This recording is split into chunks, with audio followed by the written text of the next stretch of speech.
Okay, wow. This is quite the collection you've sent over this time. I mean, Wow. articles, research notes, it's a real mix, and we're diving deep into all of it, right? Yeah. Into this sort of messy, but like really crucial intersection of modern Yeah. work, right? And how we spread the word, like marketing, Yeah. and the world of learning, which never stands still. Right. So much is changing so quickly. And our mission, as always, is to kind of like pull out those gold nuggets, those Absolutely. key insights, the things that stick with you, right? Yeah, Without yeah. making your head spin. Right. So, okay, one idea right off the bat that just grabbed me from all this is there isn't a market, there are a million markets. That's a good way. Does that kind of flip how we usually think, or is it just me? No, it's a really fundamental shift. And it makes me think about this back and forth we see all over these materials between like the innovator, the one who does it first, versus the really smart, fast follower, right? Yeah. Like when is the right time to jump in? Right. That tension is fascinating. Absolutely. And that idea about the market splintering into all these micro markets, that's really at the heart of it. Right. It changes everything from how we reach people to even, like I said, how we structure what we're doing. Yeah, one of the articles pointed to this moment around 1998 as like this turning point where the old way of just broadcasting your message to this huge faceless crowd, Right. it just stopped working as well. Yeah, it's not enough anymore. And instead, it's become all about finding those little pockets, those niches, Right. where attention is like the ultimate currency, right? Absolutely. You're not drowning in the noise. That's But what's interesting is these smaller markets, they're not totally isolated, right? No, they're leaky. Leaky was the word in the article, right? Yeah, people talk, ideas spread. So even if you're starting hyper-focused on this tiny group, Right. the way those conversations ripple outward from each person, That's how it grows. that's how you get something much bigger. Exactly. It's like building blocks. Which ties perfectly into this first 10 concept I saw. Wow. Yeah, classic. Forget the huge launch. Forget trying to reach everyone at once. Right. It's finding those first 10 people who really get it, Yes, the people who trust you. who truly benefit, Yeah. and then you build out from there. You build that foundation. That's so much more gradual. And way less pressure than go big or go home. Right. Which just doesn't work that well anymore. But if we compare it to the old mass marketing style, first 10 is all about like real connection, right? Building real trust. Earning that trust. The old model assumed this like mass audience. Right. Everyone's the same. But as we were saying, those masses are really just individuals, right? With their own networks, their own weird interests. It's so much more human scale. Exactly. Okay, so we're seeing this market shift, Yes. this power of small interconnected groups. Okay. But now let's talk about how we approach work itself. Okay, sure. One article really pushed back against this factory mindset. I know what you mean. The idea that you just do your tasks. Punch in, punch out. And that's it. But it made me think about initiative. Oh, yeah. Like, what if we're always asking what next? What now? Right. That's what makes the difference between someone just doing a job versus someone who's like an entrepreneur at heart, A marketer. always moving forward. Right. And that actually reframes what even hard work means. Okay. It's not just how many hours, Right. but it's also about taking risks. Yeah. That vulnerability. Your fear of putting your ideas out there and flopping, The rejection. that can be the hardest work. That is. But here's the twist. Okay. Taking those smart risks, doing that hard work. Can lead to better things down the road. Exactly, like long-term security even. Much more fulfilling, too. So if we're thinking about adaptability, Yeah. being relevant 10 years from now, Staying ahead of the curve. those who push themselves outside the comfort zone, Right. Those tough conversations. they're building a stronger future than those who just stick to routine. There was also this have to versus get to thing. Yeah, oh, yeah. That's a good one. It made me think about the work we truly connect with. Where you excel. Where we excel comes from those get to activities. The things you're drawn to. And when you're strong in those areas, the have to stuff often becomes less dominant. It's like it fades into the background. So powerful. Right. Okay, let's talk communication now. Sure. We talk so much to groups, right? Oh, yeah. Presentations, meetings. Emails all the time. Constant. But one source asks us this really direct question.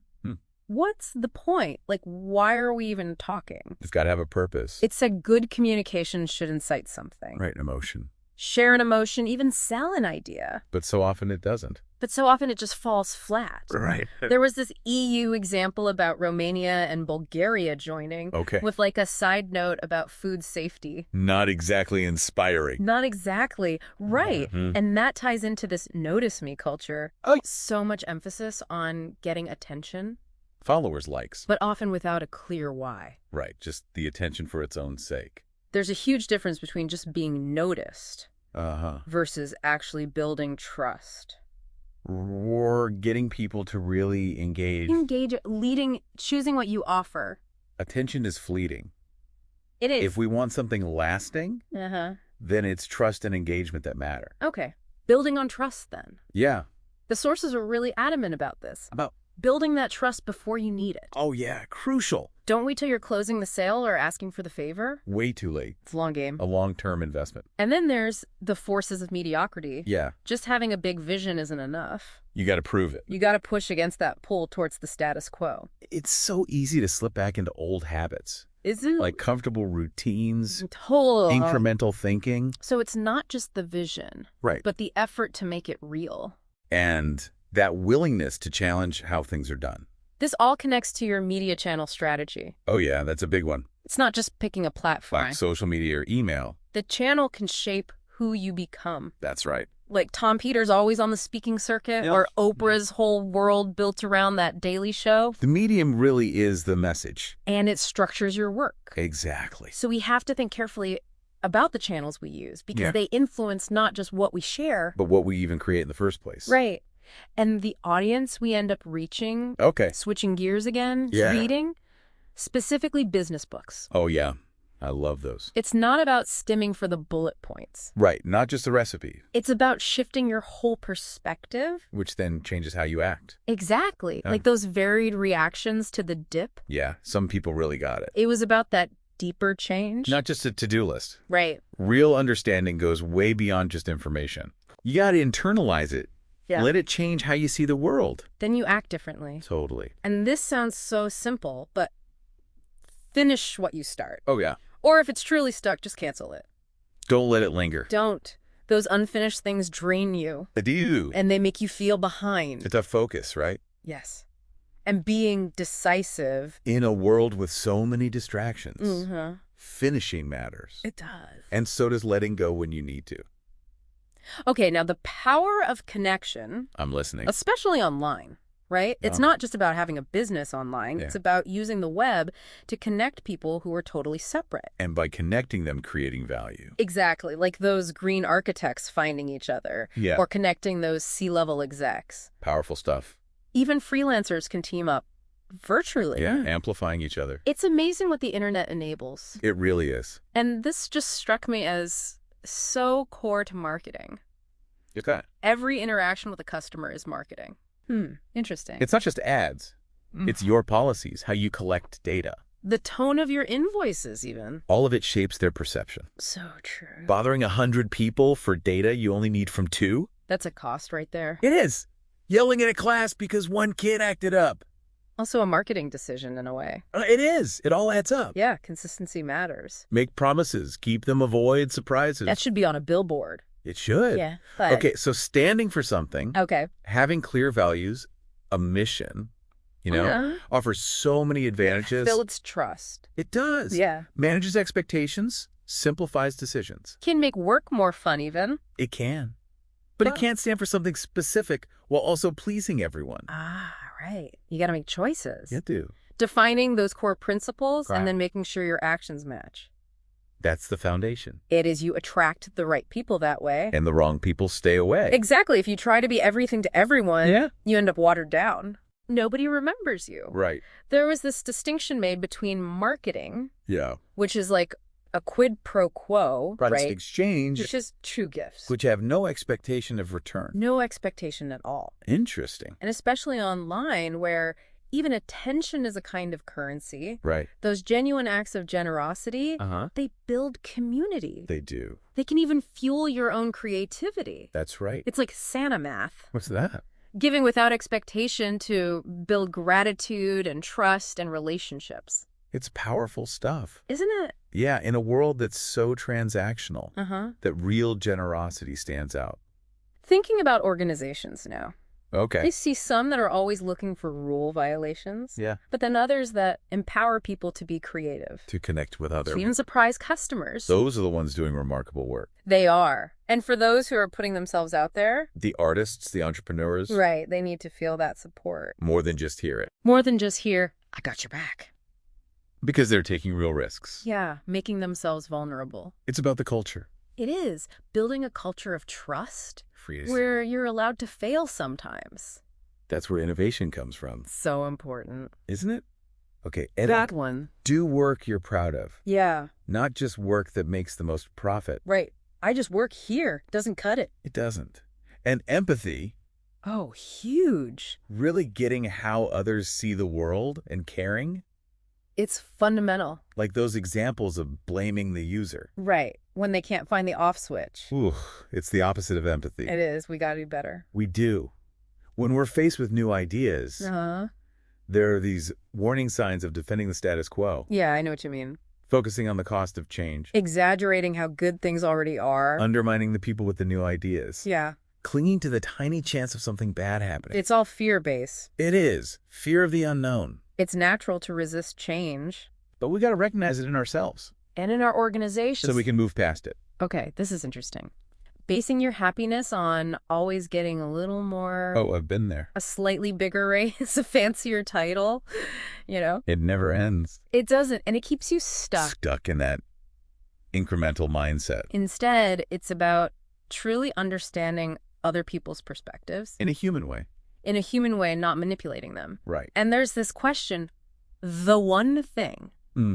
What's the most generous thing you could do for your best customer or your closest friend, expecting nothing in return? Wow. It really makes you think. It does. It's about breaking free. From that always more trap. And it's about those unexpected acts of generosity. So powerful. But they can lead to real breakthroughs. Treating different customers differently. Okay. It's not always a bad thing. Right. Like people in Coach don't begrudge first class their perks. And nobody expects to cut the line at a club. Unless you're VIP. It's about transparency. Managing expectations. When it's done well, it can actually improve the experience. For everyone. Because it acknowledges different needs, different expectations. Leads to a lot stronger relationships, too. Okay, what are the ingredients of modern marketing, then? I'm all ears. Your sources boil it down to 5 things. Okay. Data stories, products or services, interactions, and connection. It's more than just ads. It is. It's a much bigger picture. Holistic. Holistic, yes. And stories are so crucial. Yeah, the best coffee example. Yeah. Just claiming to be the best is meaningless. Bragging gets you nowhere. It doesn't. You have to either actually be better. Or at least better for a specific group. Right. Or change your story. It's about substance over hype. Because hype fades. But a good story lasts. And it has to be rooted in something true. If you make promises you can't keep, you lose trust. Yeah, your credibility takes a hit. So instead of trying to convert everyone, there was this idea to focus on those who already agree with you. Oh yeah, the people who already see the world your way. You don't need the whole world. Just a dedicated group of believers. And a new true fan is worth so much more. Than a critic you've barely won over. Right. Right. I loved these random rules for ideas worth spreading. Oh yeah, those are fun. Some were practical. Like having a Google-friendly name? Yes. Or always finishing what you start. And some were more philosophical. Like seeking apostles, not just partners. They really make you think. They do. They cover everything from daily tactics to like... your overall mindset. Exactly. And the types of relationships that matter. It seems like winning marketing is when your story aligns with how the buyer already sees the world. That's where the magic happens. It's that click. When it feels true to them. Right. Then they take action. Marketing today isn't just about talking at people. Not anymore. No more ads or flyers. People tune that out. They do. You can't force them to listen. It's about doing. Creating experiences. Offerings. Things people want to engage with. Because we have so much control now over what we see and hear. So you got to earn their attention. By giving real value. That's the shift. From interruption to permission. Get end value. Okay, so why do people spread ideas? Big question. Your sources listed a bunch of reasons. but because it's remarkable. Worth talking about. It helps them connect with others. It solves a problem they have. Or maybe it just makes them feel good. Makes them happy or healthier even. It's all social and emotional at the core. Isn't it? It is. We're not as rational as we think. This was interesting, the whole price versus value thing. Looking at Amazon reviews, for example. There isn't always this clear link between price and how good people think it is. It's more about comparison. Comparisons, yes. Like that $12 wine. You said it. It might be great compared to other $12 wines. But not against a $100 bottle. Exactly. Value is relative. Relative, yes. It's how it compares to the alternatives. And how it fits what you need right now. That's it. Selling done well. Okay. Feels more like an invitation than a hard sell. I like that. And that happens when your marketing and your product are already strong. Right. Then the salesperson is just helping people over that last hurdle. Helping them overcome their own hesitation. Or fear. To commit to something good. It's a totally different approach. Much less pushy. More like a guide. People have different worldviews. Yes. And that really matters in marketing. Oh, yeah. Huge. Like those late adopters of Starbucks or Facebook. They weren't sold on the initial vision. Right. They were sold in a different story. Like the fear of missing out. Exactly. Yeah. Which fit their worldview better. You got to understand those deeper beliefs. To tailor your message. Absolutely. What works for one group might totally flop with another. It's about nuance. Okay. At their core, what do customers want? Good question. They want one of three things. Okay. Weigh it on me. Fastest, cheapest, or amazing. You got to have at least one. You do, to stand out. Right. And it gives you that clear focus. You're either the speed demon, the bargain basement, or the one who blows them away. There's traditional marketing with its focus on control, right? Control the message, control the channels. But then there's horizontal marketing. Oh. Which is more about letting go. Letting go. Of some of that control. Okay. Focus on a great story, amazing service, a killer product. And then let the market take over. Exactly. And with digital and social media, horizontal marketing can be so powerful. Because people trust each other more than brands. Right. Right. Before you extend your brand, yes, ask yourself this. Okay. Are we doing this because it'll be better? Or just because we can? That's a good one. Just because you have the market power? Does it mean you should? It doesn't. Brand extensions should be about genuine value. Right. Not just leveraging what you already have. Right. Because if you can't deliver on the promise, you hurt the whole brand. Okay. This was the formula for success. I like formulas. Take a bold step forward. Be remarkable. Be remarkable. Yes. But then what? Get every little detail right in the execution. So it's both. It is. Big vision, meticulous execution. That's the balance. It is. Boldness for momentum, detail to avoid those little pitfalls. That can drag you down. Exactly. When it comes to funding. Yeah. Don't take it unless you're truly ready. Ready for what? For the implications. Which often means selling the company. Exactly. And your marketing shouldn't depend on being number one. Not anymore. There are other ways to win. There are. You don't always need that VC money. You don't. Find your niche. Deliver amazing value. Build something sustainable. Love it. Overnight success. A total myth. Media loves that story. They do. But real success takes time. Time, effort behind the scenes. Years of it, usually. Right. It's the long game again. It always is. People resist good ideas in so many ways. Oh, yeah. Give you some examples. Let's wait and see if it works for someone else. Classic. We don't have the skills for that.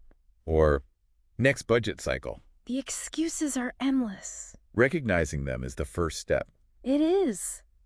To overcoming them. Right. 2 killers of marketing creativity. Okay, I'm intrigued. Fear. Oof, the worst. And the urge to just color inside the lines. Play it safe. Play it safe. Stick with what's familiar. Uninspired. So uninspired. It's a breakthrough. You got to overcome that fear. And be willing to break the rules. That's where the magic is. In those uncharted territories. Exactly. Being just a little better than the leader. It's often not enough. Often not enough. You got to stand out. You do. You have a real point of differentiation. Pundits are often wrong. They are. And your sources say it's because they're measuring the wrong things. Or because hits are unpredictable. So we should focus on creating real value. Real value. Building those genuine connections. That's the foundation. It is. Copycat products might seem easy. But most markets aren't big enough for multiple winners. The first one there usually takes the most. It's tough to unseat the king. It is. So originality matters. Originality. Find your unique angle. Starting something new. Way harder than maintaining the status quo. Way harder. You don't have that blank slate. You're fighting old decisions. The inertia of how things are done. Powerful forces. They are. Yeah. But that makes the breakthroughs even sweeter. It does. Okay, presentations that matter. Hit me. Bring a big idea. Make it too breathtaking to take notes. Yes. Bullet points can encourage passivity. They do. We want engagement. Not just note-taking. Right. A presentation should be an experience. Dying businesses often try to shrink their way to greatness. That rarely works. Rarely works. They need to change something. Drastically. Bold action is needed. Business development. Okay. Partnerships. Licensing. Often underestimated. They are. But they can bring in so much. Revenue growth. Know who the decision makers are. Build real relationships. Mutually beneficial. That's the key. Okay, big question. Shock acquire lots of customers who aren't that engaged. Okay. Or deeply engage a smaller group of true fans. The fans win every time. They do. Long term, that's where the real value is. It is those fans become advocates. They spread the word. B2B marketing, even nonprofit marketing, can be better when it's like direct marketing. Focused on individuals. Because people respond to personal connection. They do. It builds trust. Nail it for 10 customers. That before you go to 1,000. Before you go to 1,000. Get that core group right. Right. Then you can scale. Get confidence, competition. Yeah, it's everyone. Even giants like Google. It's not a reason to quit. It isn't. Find your angle. Your unique strengths. Efficiency. Yeah. Building things right the first time. Quality from the start. Not only cheaper. But easier to sell. Easier to sell. Because it's good. It is. Making decisions with limited info. Happens all the time. Insist on the coin flip. What's that? Acknowledge you don't know enough. Don't pretend you do. Don't pretend you do. Don't. Just flip the coin. Sometimes that's the most honest way. It is. Embrace the uncertainty. Okay. The online world is like busking. Interesting analogy. You're trying to get attention. From the passersby. You can try to reach more strangers. Or deepen the connection with those who stop. Two different approaches. Both valid.